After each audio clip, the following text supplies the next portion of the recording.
ابھی social media میں گمراہی پھیلانے والے کئی ایسے موسمی کیڑے آتے رہتے ہیں، اور آج مجھے جوانوں کو بتانا اس لیے بھی ضروری ہے کہ یہ اپنا آدھا دین جو ہے سوشل میڈیا پر ہی سمجھ بیٹھے ہیں۔ ہاں، ان کا سب سے بڑا استاد تو علامہ گوگل ہے۔ مولانا گوگل سے پوچھیں گے، نام بھی اسی سے پوچھیں گے، مسئلے بھی اسی سے پوچھیں گے، اور گوگل صاحب سب بتا دیتے ہیں۔ تو جس کا استاد گوگل ہے وہ سنے، ہر چیز اس میں جو آ جاتی ہے وہ صحیح نہیں ہوتی۔ ہاں، شہد دکھائے زہر پلائے، قاتل ڈائن شوہر کش، اس مردار پہ کیا للچانا دنیا دیکھی بھالی ہے۔ اعلیٰ حضرت نے اس کی بہت پہلے تشریح کر دی تھی، یہ وہ دنیا ہے جو تمہیں شہد دکھاتی ہے اور زہر پلاتی ہے۔ کچھ لوگ ایسے آئے ہوئے ہیں اس میں، ایک شخص آیا وہ کہتا ہے کہ صرف قرآن، اس میں کسی حدیث کی ضرورت نہیں، حدیث لینا ہی نہیں ہے، نہ بخاری نہ مسلم نہ ترمذی نہ ابو داؤد نہ نسائی نہ ابن ماجہ نہ مشکات، کوئی حدیث نہیں چاہیے، قرآن ہی چاہیے، صرف قرآن سے۔ ہمیں یہ خبر ملی، کچھ نوجوان اس میں بہکتے چلے گئے، ہاں قرآن ہی تو سب کچھ ہے اس کے اندر، جب اللہ نے فرمایا سارا بیان ہم نے قرآن میں اتار دیا ہے، کوئی خشکی تری چھوڑا ہی نہیں، سب کچھ قرآن میں ہے، تو پھر حدیث کی کیا ضرورت؟ وہ شک ڈالتے ہیں۔ ارے ظالم، تو یہ تو بتا یہ قرآن اترا کس پہ ہے؟ یہ قرآن کہاں سے آیا؟ کون بتایا یہ آیت ایسی ہے؟ حضور کو چھوڑے گا تو ایک آیت بھی تجھے نہیں ملے گی۔ قرآن کس نے سنایا؟ ارے حضور پر وہی اترتی تھی، حضور سنائے صحابہ کو تو قرآن لکھا گیا۔ اگر حضور بیان نہ کرتے تو کیا قرآن آتا؟ آج نبی پاک کو چھوڑ کر کچھ لوگ یہ کہتے ہیں کہ کسی حدیث کی ضرورت نہیں، صرف قرآن۔ اے میرے عزیزوں، اس طرح کی گمراہیوں سے اپنے آپ کو بچا لو۔ میں حدیث میں یہ بھی بتا دوں، حضور پاک صلی اللہ علیہ وسلم نے یہ بھی بشارت 1400 سال پہلے دی، فرمایا ایک زمانہ تم پر آئے گا، ایک شخص آئے گا جو تکیے پر ٹیک لگا کر بیٹھا رہے گا اور پھر لوگوں سے کہے گا کہ صرف قرآن ہی کافی ہے، کسی حدیث کی ضرورت نہیں۔ حضور نے 1400 سال پہلے بتایا، 1400 سال پہلے حضور نے آگاہ فرمایا کہ ایسی گمراہ لوگوں سے، اور حضور نے یہ بھی فرمایا یہ وہ لوگ ہیں جن کے لیے قرآن حلق سے نہیں اترتا، انہیں قرآن کی سمجھ نہیں ہے، لیکن وہ قرآن کے ذریعے پوری دنیا کو گمراہ کرنے کی کوشش کرتے ہیں۔ اے میرے عزیزوں، قرآن کو صرف گوگل سے نہیں، صرف فیس بک سے نہیں، بلکہ علماء صالحین باعمل عاشقان مصطفیٰ سے پڑھا کرو، تو پھر تمہیں ہر آیت کا مفہوم بھی سمجھ میں آ جائے، ورنہ ادھر کا ادھر مارتے رہ جاؤ گے۔ میں آپ کو بتاؤں ایک مثال، اللہ نے اپنے رسول سے فرمایا وَوَجَدَكَ ضَالًّا فَهَدَىٰ، سورہ والضحیٰ میں اللہ نے فرمایا وَوَجَدَكَ ضَالًّا فَهَدَىٰ۔ ضال کا مطلب عربی میں گمراہ، بھٹکا ہوا ہے۔ ایک معنی یہ ہے، ایک خصوصیت ہے عربی کی، ایک ورڈ کے کئی معنی آتے ہیں، عربی کی خصوصیت ہے۔ کچھ الفاظ تو ایسے ہیں جن میں ایک ورڈ ہے 70 معنی ہیں، الگ الگ معنی نکلتے ہیں، یا عقل والا دیکھ کر کے ترجمہ کرے گا یہاں کیا مراد ہے۔ فار ایگزامپل العین، یہ عربی کا ایک ورڈ ہے جو آنکھ کو بھی کہتے ہیں، گھٹنے کو بھی عین کہتے ہیں، سورج کو بھی عین کہتے ہیں، پانی سے جو چشمہ نکلتا ہے نا سوتا، اسے بھی عین کہتے ہیں، اور پوری ذات کو بھی عین کہتے ہیں۔ کتنے معنی ہو گئے؟ سب ڈیفرنٹ ہیں، آنکھ کو بھی عین، گھٹنے کو بھی عین، سورج کو بھی عین، پانی کے چشمے کو بھی عین، ذات انسان کو بھی عین۔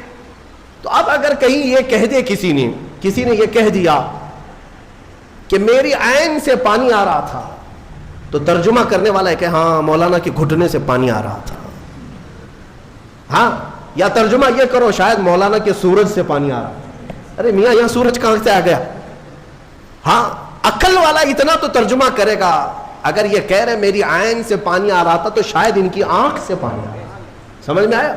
ہاں، اتنی تو سمجھ ماشاءاللہ ہمارا مجمع رکھتا ہے۔ اگر میں ایک جملہ کہہ دوں تو ترجمہ آپ خود ہی کر لیں گے۔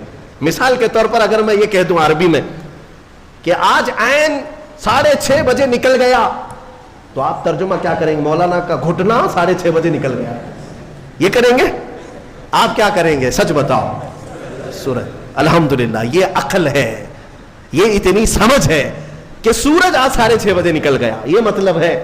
لیکن آؤ، جس کی مت ماری جاتی ہے، جس کے اندر عشق مصطفیٰ نہ ہو، کوڑ ہو، وہ ایسے ہی ترجمے کرتا ہے۔ ضال کا مطلب ہوتا ہے راستہ چھوڑا ہوا، بھٹکا ہوا، لیکن کچھ اچھے معنی بھی آتے ہیں اس کے، کچھ اچھے معنی بھی آتے ہیں، لیکن اچھے مکھی کو کہاں نظر آتے ہیں؟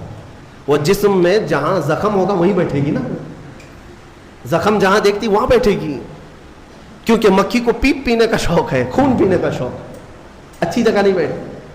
بہرحال بلا تشبیہ و بلا تمثیل، حضور پاک صلی اللہ علیہ وسلم کو جب اللہ نے فرمایا وَوَجَدَكَ ضَالًّا فَهَدَىٰ، اے محبوب ہم نے آپ کو ضال پایا، تو کچھ لوگوں نے یہاں یہ تیر مار دیا، اے رسول ہم نے آپ کو بھٹکا ہوا پایا تو اب ہدایت دے دیا، آپ کو گمراہ پایا تو ہدایت دے دیا۔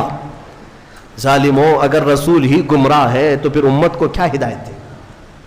وہ خود بھٹکے ہوئے اگر تھے تمہارے ترجمے کے حساب سے۔ بے عشق مصطفیٰ جب اس طرح کی تک بندیاں کرو گے، تیر مارو گے تو یہی ہوگا۔ ان سے جا کر پکڑ کر کوئی پوچھے کہ رسول گمراہ کب تھے، کب تھے کہ اللہ نے انہیں ہدایت دیا؟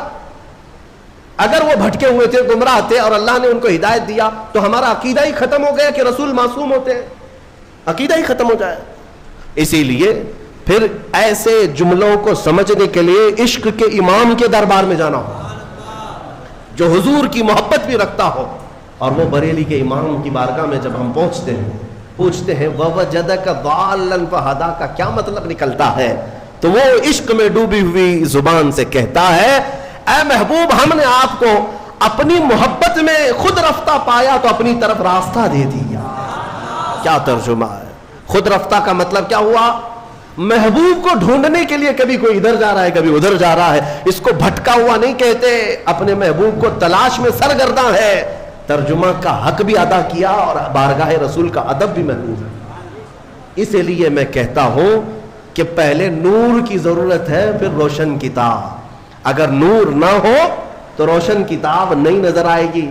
اسی لیے نور مصطفیٰ کا واسطہ ضروری ہے، حوالہ ضروری ہے۔ انشاءاللہ اس بار ہم جو بھی تفسیر کریں گے وہ نور مصطفیٰ کی برکت سے کریں گے انشاءاللہ، اور ہم کوشش یہ کریں گے کہ کوئی تفسیر ہماری ذکر مصطفیٰ سے خالی نہ ہونے پائے، کوئی تفسیر ہماری، کوئی مجلس اور کوئی محفل ہماری ذکر مصطفیٰ سے خالی نہ ہونے پائے، اس لیے کہ ہمیں جو کچھ بھی ملا ہے یا رسول اللہ وہ تمہاری بدولت ملا ہے، اور اگر ہماری زبانیں تمہارا ذکر نہ کرے تو پھر یہ زبان کس کام کی ہے؟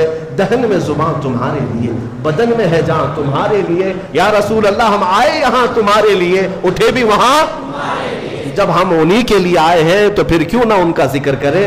ہم مسلمان ساتھ میں اللہ تعالیٰ کا یہ شکر بجا لاتے ہیں کہ مولا تو نے اپنے حبیب کے چاہنے والوں کی جماعت میں ہمیں بنایا ہے، ہمیں اس جماعت میں رکھا جو صبح اٹھتی ہے تو مصطفیٰ جان رحمت پہ لاکھوں سلام کہتی ہے، اور اپنا سلام نمازوں کا پھیرتی بھی ہے تو کھڑے ہو کر یا نبی سلام علیکہ کہتی ہے۔ یعنی مولا کا یہ کتنا بڑا احسان ہے کہ اس نے اپنی عبادتوں کے لیے مسجد میں بلایا، لیکن ہماری مسجدیں عبادت خداوندی کے ساتھ ساتھ مدینے کی طرف توجہ بھی دلا دیتی ہے، مدینے کی طرف رخ کرنا بھی سکھا دیتی ہے۔ وہ مسجد ہی کیا جو مدینے کا رخ نہیں دکھاتی، وہ مسجد ہی کیا جو مصطفیٰ کے چہرے کی طرف نہیں پیدا کرتی، دیدار کی طرف نہیں پیدا کرتی۔ اللہ تبارک و تعالی ہمیں کہنے سننے سے زیادہ عمل کی توفیق عطا فرمائے۔